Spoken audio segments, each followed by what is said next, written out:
আলহামদুলিল্লাহ রব্বিল আলামিন ওয়াসসালাতু ওয়াসসালামু আলা আশরাফিল আম্বিয়া ওয়াল মুরসালিন ওয়া আলা আলিহি ওয়া আসহাবিহি ওয়া মান তাবিআহুম ওয়া দাআ বিদাওয়াতিহিম ইলা ইয়াউমিদ্দিন আম্মা বা'দ আউযু বিল্লাহি মিনাশ শাইতানির রাজীম বিসমিল্লাহির রহমানির রহিম ইন্না ফাতাহনা লাকা ফাতহাম মুবিনা সাদাকাল্লাহুল আযীম। প্রিয় দেশবাসী, বাংলাদেশের সর্বস্তরের সকল জনগণ, সর্বশ্রেণীর সকল পেশার মানুষকে সর্বপ্রথম আমি স্বাগত জানাচ্ছি, অভিনন্দন জানাচ্ছি। আজকে একটি ঐতিহাসিক দিবস, 2024 সালের 5ই আগস্ট। বাংলাদেশের মানুষের জন্য ফ্যাসিবাদ মুক্তি এবং জুলুম ও শোষণের পিঞ্জর থেকে মুক্তির একটি ঐতিহাসিক স্বাধীনতার দিবস আজ। অনাগত কাল পর্যন্ত বাংলাদেশের মানুষ দ্বিতীয় স্বাধীনতা দিবস হিসেবে স্মরণ করবে ঐতিহাসিক 5ই আগস্টকে।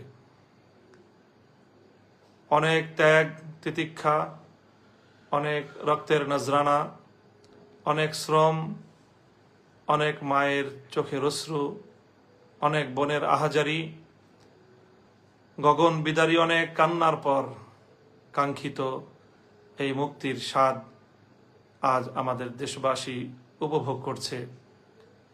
এই আনন্দঘন মুহূর্তে সর্বপ্রথম আমি শুকরিয়া আদায় করছি আরশের মালিক মহান রব্বুল আলামিন, আল্লাহ পাক রব্বুল আলামিনের, যিনি আমাদের জাতীয় জীবনে এমন একটি আনন্দঘন সময়ের অবতারণা করেছেন, সৃষ্টি করেছেন। লাকাল হামদু ইয়া আল্লাহ ওয়া লাকাশ শুকরু ইয়া আল্লাহ।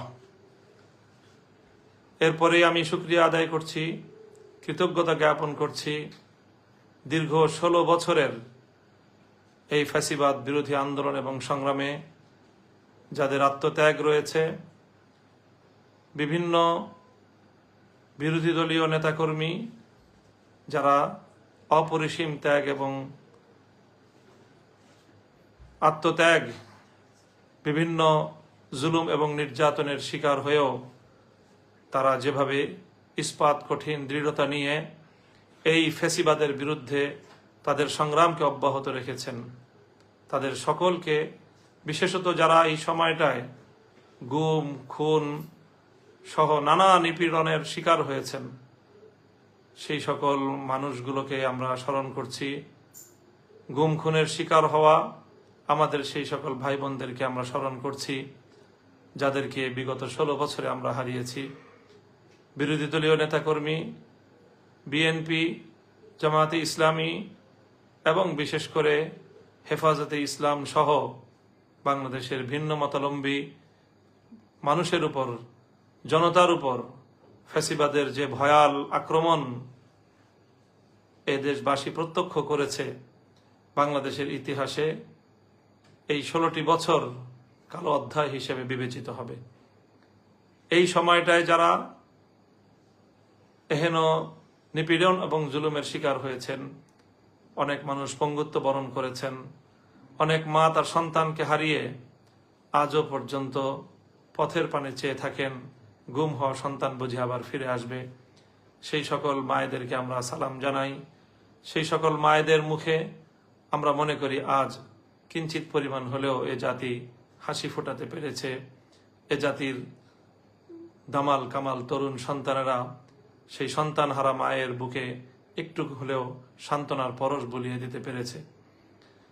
তো আমি এই 16 বছরের নিপীড়নের শিকার সকল ব্যক্তি এবং পরিবার এবং সকল সংগঠনগুলোকে আমি কৃতজ্ঞতা জ্ঞাপন করছি।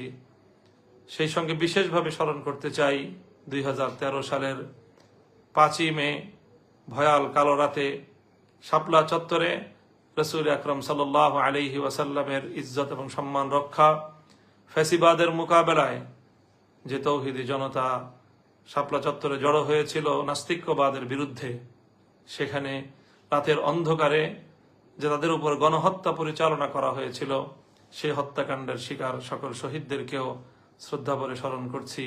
আল্লাহ তাদের সকলের শাহাদাতকে কবুল করুন। সেই সঙ্গে 2021 সালে বাংলাদেশের স্বাধীনতার সুবর্ণ জয়ন্তী অনুষ্ঠানকে কেন্দ্র করে যে ক্র্যাকডাউন, যে নির্যাতন হেফাজতে ইসলামের আলেম ওলামা এবং দেশবাসীর উপর চালানো হয়েছে, দীর্ঘ 3 বছর পর্যন্ত শত শত সহস্রাধিক হেফাজতের নেতাকর্মী বৃন্দ এই স্বৈরাচারী ফ্যাসিবাদের দ্বারা জুলুম এবং নির্যাতনের শিকার হয়েছে, কারাভোগ করেছে। তাদের সকলের শুকরিয়া আদায় করছি এবং তাদের সকলকে আজ শ্রদ্ধা ভরে স্মরণ করছি। এবং সর্বশেষ সবচেয়ে বেশি শ্রদ্ধা, ভালোবাসা এবং হৃদয়ের রক্তক্ষরণ যাদের জন্য সবচেয়ে বেশি, যাদেরকে আমরা স্মরণ করব, মধ্য জুলাই থেকে চলমান কোটা সংস্কার আন্দোলনে, বৈষম্য বিরোধী ছাত্র আন্দোলনের যে সকল নেতাকর্মী অকাতরে প্রাণ দিয়েছে, বিভিন্ন গণমাধ্যমের সংবাদ সূত্রে বিগত এই অর্ধ মাসে 3 শতাধিক প্রাণ কেড়ে নেওয়া হয়েছে। প্রত্যক্ষদর্শী এবং অনুসন্ধিৎসুদের ধারণা এবং তাদের বিশ্বাস, প্রকৃত হত্যাকাণ্ডের চিত্র এর চেয়ে অনেক বেশি ভয়াবহ এবং শহীদ মানুষের সংখ্যা এর চেয়েও আরো কয়েক গুণ বেশি হবে। আমরা এই যারা প্রাণ দিয়েছে, রংপুরের আমাদের ভাই আবু সাইদ এবং মুগ্ধ ছড়ানো আমাদের ভাই মুগ্ধ সহ এই আত্মদানকারী এই সকল শহীদদেরকে আজ বিজয়ের এই শুভ লগনে আমরা অত্যন্ত গভীর শ্রদ্ধা ভরে তাদেরকে স্মরণ করছি। মহান রব্বুল আলামিনের দরবারে তাদের জন্য মাগফিরাত কামনা করছি। আল্লাহ যেন তাদের এই শাহাদাতকে কবুল করেন এবং তাদের দেখানো এই পথে আগামীর বাংলাদেশ যেন গড়ে উঠতে পারে। আমরা যেন এই সকল শহীদদের আত্মদানের সাথে বিশ্বাসঘাতকতা না করি। এ জাতি যেন এ সকল জাতির শ্রেষ্ঠ সন্তানদের আত্মত্যাগের যে ঋণ, এটা যেন একটি সুন্দর দেশ এবং জাতি গঠনের মধ্য দিয়ে সে ঋণ কিঞ্চিত হলেও পরিশোধ করতে পারে। আল্লাহ রাব্বুল আলামিনের কাছে জাতির জন্য সে তৌফিক আমি কামনা করছি। প্রিয় দেশবাসী,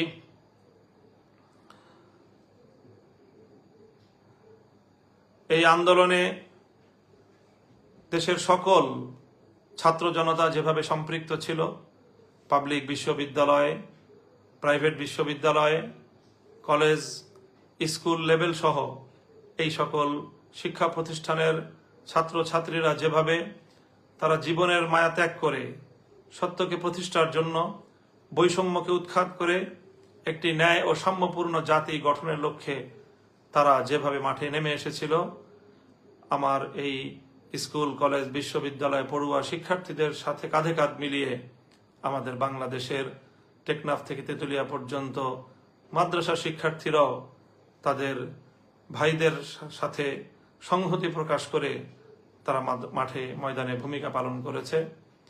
এবং বিশেষত আন্দোলনের শেষাংশে বাংলাদেশের সকল মাদ্রাসাগুলো থেকে ছাত্র জনতা বাঁধ ভাঙ্গা জোয়ারের মতো তারা মাঠে নেমে এসেছে। ফ্যাসিবাদের বিরুদ্ধে জাতীয় এই জাগরণে সাধারণ শিক্ষাধারার শিক্ষার্থীদের সাথে আমার মাদ্রাসার শিক্ষার্থীরাও কাঁধে কাঁধ মিলিয়ে মাঠে ভূমিকা পালন করেছে, যেটি বাংলাদেশে এক অনন্য, অনিন্দ, সুন্দর দৃষ্টান্ত স্থাপন করেছে। আগামীর বাংলাদেশ আমরা তেমনই দেখতে চাই। সকল ভেদাভেদ ভুলে গিয়ে শিক্ষা এবং ধর্মীয় অঙ্গনের এই যে সীমারেখা, এই যে একটি দেয়াল, এই দেয়ালকে অতিক্রম করে গোটা জাতির জন্য সম্মিলিতভাবে একটি আগামী প্রজন্ম আমরা গড়ে তুলব, যারা এই দেশটাকে আমাদের পূর্বসূরীদের স্বপ্নের বাংলাদেশ হিসেবে গড়ে তুলবে। সেই প্রত্যাশা আজকের এই শুভ লগনে আমি ব্যক্ত করছি এবং আগামীর সেই বাংলাদেশ গড়ার জন্য সকল শিক্ষার্থীদের প্রতি আমি উদাত্ত আহ্বান জানাচ্ছি। আল্লাহ রাব্বুল আলামিনের দরবারে তাদের জন্য সেই তৌফিক কামনা করছি। প্রিয় দেশবাসী, আজ দীর্ঘ একটি আন্দোলন এবং সংগ্রামের পরে বৈষম্য বিরোধী ছাত্র আন্দোলনের সমন্বয়কদের তাদেরও প্রশংসা করতে হয়। তাদের প্রতি অকুণ্ঠ চিত্তে কৃতজ্ঞতা প্রকাশ করছি। তারা অত্যন্ত দক্ষতার সাথে, সাহসিকতার সাথে, আস্থা এবং সমন্বয়ের সাথে যেভাবে গোটা জাতিকে তারা নেতৃত্ব দিয়েছে। সত্যিকার অর্থেই বলতে হয় যে সাবাস বাংলাদেশ, এ পৃথিবী অবাক তাকিয়ে রয়।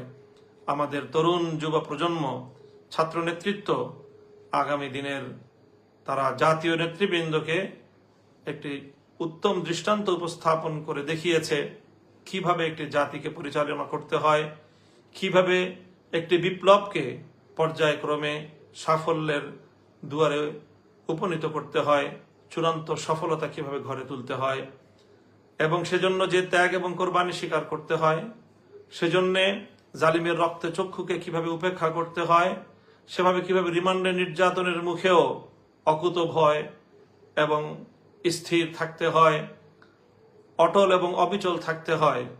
বৈষম্য বিরোধী ছাত্র আন্দোলনের সমন্বয়ক বৃন্দ জাতির সামনে তার একটি উজ্জ্বল দৃষ্টান্ত স্থাপন করেছে।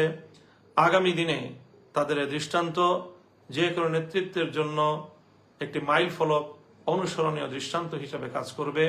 সেজন্য আমি বৈষম্য বিরোধী ছাত্র আন্দোলনের সকল সমন্বয়ক বৃন্দদেরকেও আমি আমার ব্যক্তিগত এবং আমার অঙ্গনের পক্ষ থেকে, আমাদের হেফাজতে ইসলামের পক্ষ থেকে তাদের শুকরিয়া জ্ঞাপন করছি। হেফাজতে ইসলামের আমির, অশীতিপর আলেমে দিন, বাংলাদেশের অবিসংবাদিত রাহবার আল্লামা মুহিবুল্লাহ বাবু নগরী যেভাবে তিনি আমাদেরকে এবং জাতিকে, আমাদের এই কোমল প্রাণ, কোমলমতি এ সকল শিক্ষার্থীদের এই ন্যায্য আন্দোলনের পথে সহযোগিতা করবার জন্য উৎসাহিত করেছেন, নির্দেশনা দিয়েছেন এবং আমাদেরকে মাঠে ময়দানে ভূমিকা পালন করার জন্য তিনি আমাদেরকে নির্দেশ প্রদান করেছেন। সেজন্য আমির হেফাজত সহ হেফাজত নেতৃবৃন্দকেও আমরা শুকরিয়া জ্ঞাপন করছি। অন্যান্য ইসলামী অঙ্গনের অনেকে, ইসলামী আন্দোলন বাংলাদেশের নেতৃবৃন্দ এক্ষেত্রে অগ্রণী ভূমিকা পালন করেছেন। আমরা তাদেরও জাতির পক্ষ থেকে শুকরিয়া আদায় করছি। অনেক ত্যাগ এবং কোরবানির পর সর্বশেষ আজ 5ই আগস্ট জাতির সেই বহু কাঙ্ক্ষিত বিজয়ের দিনটি এলো। অত্যন্ত দুঃখ এবং ভারাক্রান্ত হৃদয় নিয়ে বলতে হয়, এই দিবসের চূড়ান্ত বিজয় আসার ঠিক পূর্ব মুহূর্তেও গতকালকে যে অনাকাঙ্ক্ষিত আরো প্রায় শতাধিক প্রাণহানির যে ঘটনা ঘটল, এ ঘটনা আসলেই না ঘটালেও চলতো। যারা ক্ষমতার মসনদকে আঁকড়ে ধরে রাখার যে এক জেদ, যে জেদ মানুষকে কোন পর্যন্ত তার অধোগতি হতে পারে, কোথায় পর্যন্ত তাকে নিচে নিয়ে নামাতে পারে, আমাদের এই সদ্য বিদায়ী ফ্যাসিবাদী স্বৈর শাসকের পতন থেকে আমরা মনে করব যে আগামী দিনের শাসকবর্গ শিক্ষা গ্রহণ করবে। তাদের জন্য এর চেয়ে অনেক উত্তম পথ খোলা ছিল। জাতির কাছে তারা যদি আত্মসমর্পণ করত, সময় থাকতে তারা যদি জাতির প্রাণহানির আত্মঘাতী পথে পা না বাড়িয়ে যদি জাতির সাথে, জাতির আগামী দিনের তরুণ সন্তানদের সাথে যদি তারা সমন্বয় এবং তাদের কাছে যদি তারা আত্মসমর্পণ করার একটু মানসিকতা লালন করত, তাহলে আজ তাদের এই করুণ পরিণাম বরণ করতে হতো না। আমি আগামী দিনের রাষ্ট্রনায়ক নেতৃবর্গকে এই পতনের করুণ ইতিহাস থেকে শিক্ষা গ্রহণ করার জন্য সকলের প্রতি উদাত্ত আহ্বান রাখছি। প্রিয় দেশবাসী, আজ যখন স্বৈরশাসীর পতনের বিদায় ঘণ্টা বেজে গেল, এদেশের মানুষ স্বতঃস্ফূর্তভাবে কিভাবে তাদের যে ক্ষোভের বহিঃপ্রকাশ ঘটিয়েছে, গণভবন থেকে প্রধানমন্ত্রীর কার্যালয়ের প্রতিটি ইঞ্চিতে এদেশের মানুষ দীর্ঘ 16 বছর পর যেন তাদের মালিকানার অধিকার ফিরে পেয়েছে, বাঁধ ভাঙ্গা উচ্ছ্বাস এবং বিজয় উল্লাসে আজকের রাজধানী ঢাকা সহ গোটা বাংলাদেশের এই চিত্র বাংলাদেশের মানুষের জন্য আল্লাহ রাব্বুল আলামিনের পক্ষ থেকে এক মহান নিয়ামত এবং আল্লাহর পক্ষ থেকে অনেক বড় একটি কৃপা এবং রহমত হিসেবে আমরা বিবেচনা করছি। আল্লাহ রাব্বুল আলামিনের কাছে গোটা দেশবাসীকে আমি এই মহান বিজয় উপহার দেওয়ার জন্য শুকরিয়া আদায় করতে গোটা দেশবাসীর প্রতি আমি আহ্বান জানাচ্ছি। সকল দেশবাসীকে বলবো, আজ রাতে আপনারা সম্ভব হলে সকলে 2 রাকাত সালাতুশ শুকর আদায় করবেন, আল্লাহ রাব্বুল আলামিনের দরবারে সিজদায় পড়ে শুকরিয়া আদায় করবেন এবং আগামীর বাংলাদেশ যেন সুন্দর সমৃদ্ধিময় একটি বাংলাদেশ হিসেবে গড়ে উঠতে পারে, সেজন্য আল্লাহ রাব্বুল আলামিনের কাছ থেকে আমরা সাহায্য এবং তৌফিক কামনা করব। সেই আহ্বানও আমি জাতির কাছে রাখছি। আজ যখন স্বৈরশাহীর, আজকে যখন ফ্যাসিবাদী সরকারের পতন চূড়ান্ত হলো, তখন মাননীয় সেনাপ্রধান বাংলাদেশের বিভিন্ন রাজনৈতিক দলের নেতৃবৃন্দ এবং বিভিন্ন পেশাজীবী সহ নেতৃবৃন্দকে তিনি আহ্বান করেছিলেন পরিস্থিতি আগামীতে করণীয় বিষয়ে পরামর্শ করার জন্য। সেখানে অন্যান্যদের সঙ্গে আমিও আহত ছিলাম এবং সেনাপ্রধানকে আমরা পরামর্শ দিয়েছি।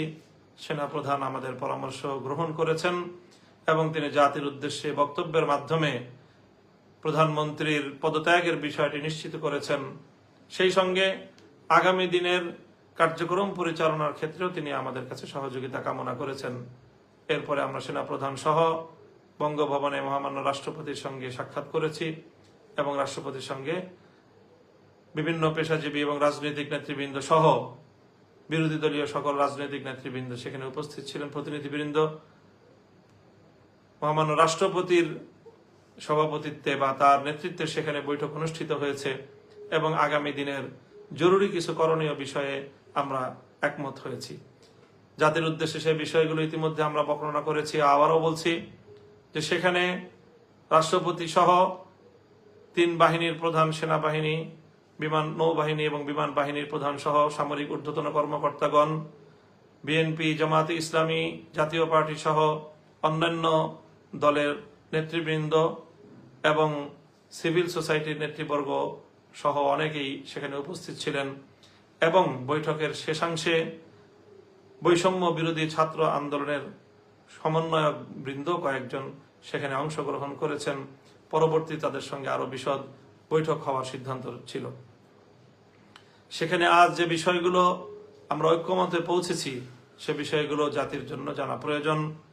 আমরা সেখানে প্রথমেই এই বৈষম্য বিরোধী আন্দোলনে যে সকল মানুষের প্রাণ গিয়েছে, ছাত্র, শ্রমিক, কৃষক, নারী, পুরুষ, শিশু, যাদেরই প্রাণ গিয়েছে প্রায় 3 শতাধিক মানুষের গণমাধ্যমের সূত্র অনুযায়ী এবং প্রত্যক্ষদর্শীদের ধারণা মতে আরো অনেক বেশি, সেই সকল আত্মদানকারী সকল শহীদানের জন্য শোক প্রস্তাব গ্রহণ করা হয়েছে এবং তাদের রুহের মাগফিরাত কামনা করে দোয়া মোনাজাত পরিচালনা করা হয়েছে। সেখানে ঐক্যমত পোষণ করা হয়েছে। সেনাপ্রধান এবং রাষ্ট্রপতি আমাদেরকে আশ্বস্ত করেছেন যে এই সকল হতাহত এবং এই প্রাণহানি, জানমালের অপূরণীয় ক্ষয়ক্ষতির জন্য যারা দায়ী, সকলের উপযুক্ত বিচারের ব্যবস্থা করা হবে এবং কোনো অপরাধী পার পাবে না বলে তারা আমাদেরকে আশ্বস্ত করেছেন, কথা দিয়েছেন। আমরা তাদের কথার উপর আস্থা রাখতে চাই। তারপরে সেখানে আরেকটি সিদ্ধান্ত আমরা একমত হয়েছি আমরা যে দ্রুত সময়ের মধ্যে অন্তর্বর্তীকালীন একটি সরকার গঠন করা হবে। আমরা আশা করব যে সেটিও ইনশাআল্লাহ দ্রুত সময়ের মধ্যেই জাতির সামনে অন্তর্বর্তীকালীন সরকারের রূপরেখা সহ সকল বক্তব্য জাতির সামনে খোলাসা হয়ে যাবে। সেই সঙ্গে এ বিষয়ে একমত হয়েছেন। রাষ্ট্রপতি আশ্বস্ত করেছেন যে বাংলাদেশের সাবেক প্রধানমন্ত্রী বেগম খালেদা জিয়া সহ বৈষম্য বিরোধী আন্দোলন চলাকালে বিগত প্রায় জুলাই মাসের শুরু থেকে হালনাগাদ বিরোধী দলীয় রাজনৈতিক নেতৃবৃন্দ, নেতাকর্মী, ছাত্র নেতৃবৃন্দ এবং যে সকল নিরপরাধ মানুষকে নির্বিচারে ব্যাপক হারে গণগ্রেফতার করা হয়েছে গত 1 মাস যাবৎ, তাদের সকলকেই 2-1 দিনের মধ্যেই মুক্তির ব্যবস্থা গ্রহণ করা হবে। সেনাপ্রধান নিজে এ ব্যাপারে আশ্বস্ত করেছেন, রাষ্ট্রপতি নিজে দায়িত্ব গ্রহণ করেছেন। সেই সঙ্গে সবচেয়ে গুরুত্বের সঙ্গে যে বিষয়টিতে আমরা একমত হয়েছি সেটি হলো এই বিজয়কে যেন কেউ কলুষিত করতে না পারে, অভূতপূর্ব জনতার এই বিজয়কে যেন কেউ কলঙ্কিত করতে না পারে, অনাহত অনাকাঙ্ক্ষিত আর কোনো ঘটনা যেন আমাদের জাতীয় জীবনকে আমাদের আঘাত দিতে না পারে, সে বিষয়ে আমরা সকলেই সজাগ থাকব। প্রিয় দেশবাসী, অনেক প্রাণহানি হয়েছে, দেশের জাতীয় অনেক স্থাপনা ধ্বংস হয়েছে, অনেক অপূরণীয় ক্ষয়ক্ষতি ইতিমধ্যে হয়ে গিয়েছে। আর কোনো ক্ষয়ক্ষতির ভার বহন করার সক্ষমতা আমাদের এই বাংলাদেশের নেই। সুতরাং দেশবাসীর প্রতি উদাত্ত আহ্বান জানাবো আমি যে আমাদের সকলেরই এখন দায়িত্বশীল ভূমিকা পালন করতে হবে। কোনো প্রতিহিংসা চরিতার্থ করার জন্য কারো উপর আঘাত করা যাবে না, কারো জানমালের ক্ষয়ক্ষতি করা যাবে না। এ বিষয়ে আমাদের সকলকে সোচ্চার থাকতে হবে।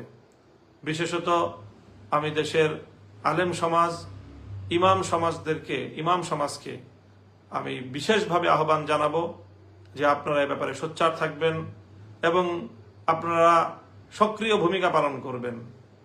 এই সময় এই অস্থিতিশীলতার সুযোগ নিয়ে একটি মহল দেশের মধ্যে নতুন করে অস্থিতিশীলতা সৃষ্টি করতে পারে, বাংলাদেশের ভাবমূর্তি ক্ষুণ্ণ করতে পারে, দেশের ইসলাম প্রিয় জনতাকে কলুষিত করার অপপ্রয়াস চালাতে পারে।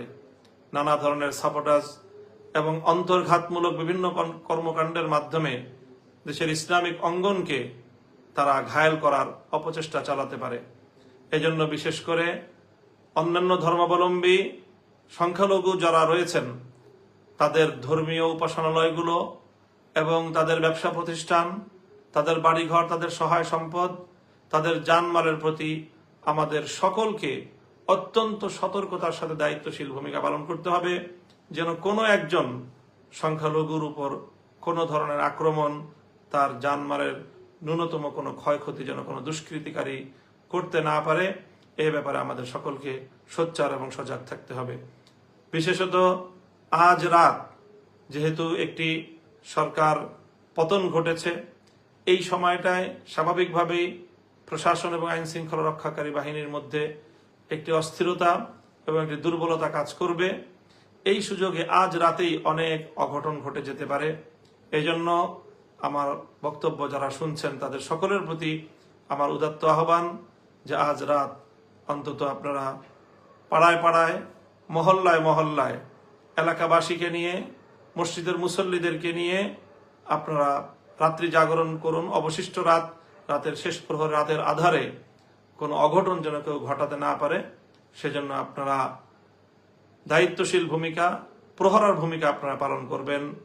হিন্দুদের মন্দিরগুলো, প্যাগোডাগুলো এবং বৌদ্ধদের উপাসনালয়, অন্যান্য খ্রিস্টানদের উপাসনালয়, গির্জাগুলো, সেগুলো সহ তাদের সকল স্থাপনা, তাদের ব্যবসা প্রতিষ্ঠান, তাদের বাড়িঘর, এগুলোর প্রতি আমরা বিশেষভাবে আমরা পাহারাদারি করব, যাতে কোনো দুষ্কৃতিকারী এই সকল ক্ষেত্রে কোনো আঘাত করে, আক্রমণ করে দেশের মধ্যে যেন কোনো অস্থিতিশীলতা সৃষ্টি করতে না পারে, বিশ্ব দরবারে বাংলাদেশের ভাবমূর্তি যেন কোনোভাবেই ক্ষুণ্ণ করতে না পারে। সেই সঙ্গে আরেকটি বিষয় আমি বিশেষভাবে আন্দোলন সংগ্রামে সক্রিয় সকল ছাত্র জনতা এবং ধর্মপ্রাণ তৌহিদি জনতা, বিরোধী দলের সকল নেতাকর্মী, সকলের প্রতি আরেকটি বিষয়ও আমি উদাত্ত আহ্বান জানাই। আল্লাহ রাব্বুল আলামিন আমাদেরকে যে ঐতিহাসিক বিজয় দান করেছেন, ক্ষুদ্র ব্যক্তিগত প্রতিহিংসা চরিতার্থ করার জন্য আমরা এই মহান বিজয়কে কোনোভাবেই কলুষিত করার অপপ্রয়াস চালাবো না। এই বিজয়কে দেশের জন্য, জাতির জন্য একটি উত্তম এবং উন্নত ভবিষ্যৎ বিনির্মাণে আমরা উৎসর্গ করতে চাই। সেই হিসেবে কেউ ব্যক্তিগত রাজনৈতিক প্রতিহিংসা, রাজনৈতিক প্রতিপক্ষকে ঘায়েল করার মোক্ষম সুযোগ হিসেবে এটিকে কেউ ব্যবহার করার চেষ্টা করবেন না। সেই সঙ্গে আমরা আরেকটা কথাও বিশেষভাবে বলবো যে চলমান এই আন্দোলনে সরকারের নির্দেশ পালন করতে গিয়ে বা সরকারের বৈধ বা অবৈধ আনুগত্য করতে গিয়েও আইন শৃঙ্খলা রক্ষাকারী বাহিনী, বিশেষত পুলিশ বাহিনী অনেক ক্ষেত্রেই তারা জনতার উপর চড়াও হয়েছে। রাষ্ট্রীয় পেটোয়া বাহিনী হিসেবে মানুষের জানমালের অনেক ক্ষয়ক্ষতি করেছে এবং অনেক ক্ষেত্রে তারা সীমা লঙ্ঘন করেছে, এতে সন্দেহের কোনো অবকাশ নেই। কিন্তু মনে রাখতে হবে যে পুলিশ বাহিনী একটি বাংলাদেশের আইন শৃঙ্খলা রক্ষাকারী বাহিনী। তারা তৃণমূল পর্যায়ে দেশে আইন শৃঙ্খলা রক্ষা করে থাকে। এখানে যেরকম অপরাধী রয়েছে, ফ্যাসিবাদের পাঁচাটা গোলাম যেরকম রয়েছে, এখানে অনেক ভালো দেশপ্রেমিক, মানুষের জন্য কল্যাণকামী অনেক পুলিশ ভাইরাও সেখানে রয়েছেন। কাজেই তাদের কাউকে একজনকে আরেকজন থেকে আমরা আলাদা করে পুলিশের ইউনিফর্ম দেখে আলাদা করে পরিচয় করার, পরিচিত করার, চেনার কোনো উপায় নেই। কাজে এই সময়ে সেই আমাদের ক্ষোভগুলোর কারণে নির্বিচারে কোনো পুলিশের উপর, থানার উপর হামলা করার যে সকল দুঃখজনক ঘটনাগুলো ঘটছে, এ বিষয়েও আমি দেশবাসীর প্রতি সংযমী ভূমিকা পালন করার উদাত্ত আহ্বান জানাচ্ছি যে আপনারা এই ধরনের আর কোনো থানায় আক্রমণ ঘটানোর মতো দুঃখজনক বেআইনি কার্যক্রম আপনারা কেউ করবেন না। আইন নিজের হাতে তুলে নেবেন না। দেশ সেক্ষেত্রে বড় ধরনের হুমকির সম্মুখীন হয়ে পড়বে। প্রিয় দেশবাসী, এই কথাগুলো আমি আপনাদের সম্মুখে উপস্থাপন করলাম আজকের ঐতিহাসিক লগনে। আবারও বিগত 16 বছরের জুলুম শোষণের শিকার, নিরীহ, নিপীড়িত, নির্যাতিত বাংলাদেশের নারী, পুরুষ, আবার বৃদ্ধ বনিতার সকলকে শ্রদ্ধা ভরে স্মরণ করছি, যারা এই সময়টায় দুনিয়া থেকে বিদায় গ্রহণ করেছেন। বিশেষ করে আমাদের হেফাজতে ইসলামের মরহুম আমির আল্লামা আহমদ শফি, আল্লামা জুনায়েদ বাবু নগরী, আল্লামা নূর হোসেন কাসেমি মহাসচিব, আল্লামা নুরুল ইসলাম মহাসচিব, যারা হেফাজতে ইসলামকে আজকের এই পর্যায়ে উপনীত করে আমাদের মাঝ থেকে বিদায় নিয়েছেন, তাদের রুহের মাগফিরাত কামনা করছি। আল্লাহ তাদেরকে জান্নাতের উচ্চ মাকাম দান করুন। সেই সঙ্গে হেফাজতে ইসলামের সহ আলেম ওলামাদের মধ্যে যারা মূল ধারা থেকে বিচ্ছিন্ন হয়েছে, তাদেরকেও আমরা আহ্বান করব, এভাবে জাতির বিপক্ষে, আলেম সমাজের বিপক্ষে আমাদের আর কেউ যেন ভূমিকা পালন না করে। আজকের এই ঐতিহাসিক, এই অভূতপূর্ব বিজয়ের দিনে আমরা গোটা জাতির প্রতি অকুণ্ঠ চিত্তে তাদের প্রতি শ্রদ্ধা এবং শুকরিয়া জ্ঞাপন করছি। মহান আল্লাহ রাব্বুল আলামিনের দরবারে আবারও শুকরিয়া আদায় করছি এবং সকলকে আহ্বান জানাচ্ছি, আসুন আমরা সকলে হাতে হাত রাখি। ছাত্র জনতার প্রতি বলবো, স্কুল, কলেজ, ভার্সিটি, মাদ্রাসা সকলে হাতে হাত রেখে একটি সুন্দর, সমৃদ্ধ একটি দেশ এবং একটি জাতি, যেখানে সকলে যার যার অধিকার পাবে, যেখানে অকুণ্ঠ চিত্তে আমরা আমাদের রবের গোলামি করতে পারবো, আল্লাহ রাব্বুল আলামিনকে আমরা ডাকতে পারবো, আল্লাহর দ্বীনকে বিজয়ী করার একটি অনুকূল ভূমি আমরা আগামী দিনে উপহার পাবো। এরকম একটি বাংলাদেশকে আমরা গড়ে তুলবার জন্য সকলে যার যার জায়গা থেকে ভূমিকা পালন করব। আগামীর সুন্দর বাংলাদেশ গড়ার প্রত্যয় নিয়ে এবং সেই প্রত্যাশা ব্যক্ত করে আমি আজকের বক্তব্য এখানেই শেষ করছি। সকলে দোয়া করবেন, দেশের জন্য দোয়া করবেন, আমার জন্য দোয়া করবেন, আগামীর বাংলাদেশ গড়বার জন্য আল্লাহ রাব্বুল আলামিনের সাহায্য কামনা করবেন। ওয়া আখিরু দাওয়ানা আনিল হামদুলিল্লাহি রাব্বিল আলামিন। আসসালামু আলাইকুম ওয়া রাহমাতুল্লাহ।